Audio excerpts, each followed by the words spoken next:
देश की सियासत इन दिनों एक ही शब्द पर अटकी हुई है। एसआईआर संसद से लेकर पश्चिम बंगाल की गलियों तक हर तरफ मतदाता सूची के शुद्धिकरण की गूंज है। हर राजनीतिक पार्टी इसे अपने अपने हिसाब से परोस रही है। कहीं तर्क वितर्क तो कहीं आरोप प्रत्यारोप और कहीं चुनावी ताल ठोकने का बड़ा मौका।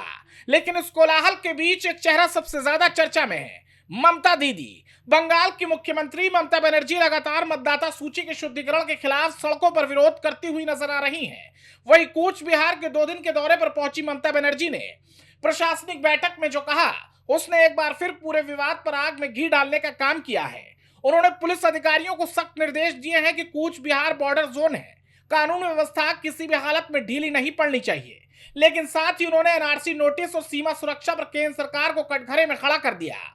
ममता ने सरकार पर हमला बोलते हुए कहा कि एनआरसी को 2 साल में नहीं, राजनीतिक लाभ के लिए 2 महीने में निपटाने की कोशिश हो रही है।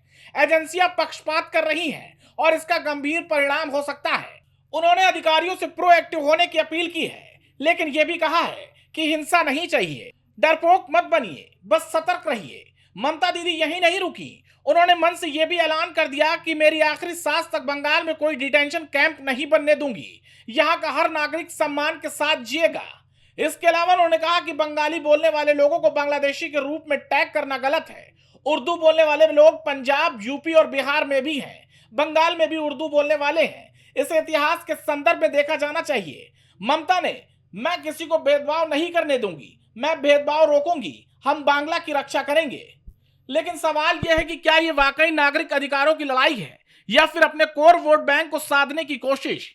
क्योंकि यह किसी से छिपा नहीं है कि पश्चिम बंगाल में ममता का सबसे मजबूत वोट बैंक मुस्लिम मतदाता है और इसको लेकर लगातार आरोप लगता रहा है कि इनमें से एक हिस्सा अवैध प्रवासियों का भी है, जिन पर एसआईआर की कार्रवाई सीधी चोट करती है। यही वजह है कि कभी एनआरसी और अब एसआईआर दोनों पर ममता का विरोध इतना मुखर है कि राजनीतिक गलियारों में तो यहां तक कहा जा रहा है कि आने वाले विधानसभा चुनावों से पहले दीदी की कुर्सी पर सबसे बड़ा खतरा यही शुद्धिकरण प्रक्रिया है। और जिस बात ने विवाद को और तेज कर दिया वो था ममता का बीएसएफ पर हमला।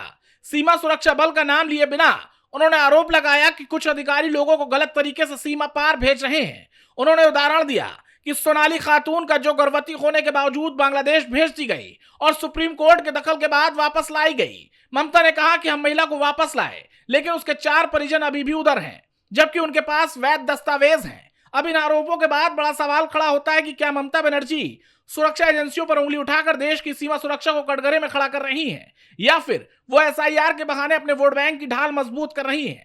सवाल कई हैं, जवाब कम, लेकिन इतना तय है, मतदाता सूची पर चल रही ये लड़ाई आने वाले महीनों में बंगाल की राजनीति को एक नए मोड़ पर ले जाने वाली है।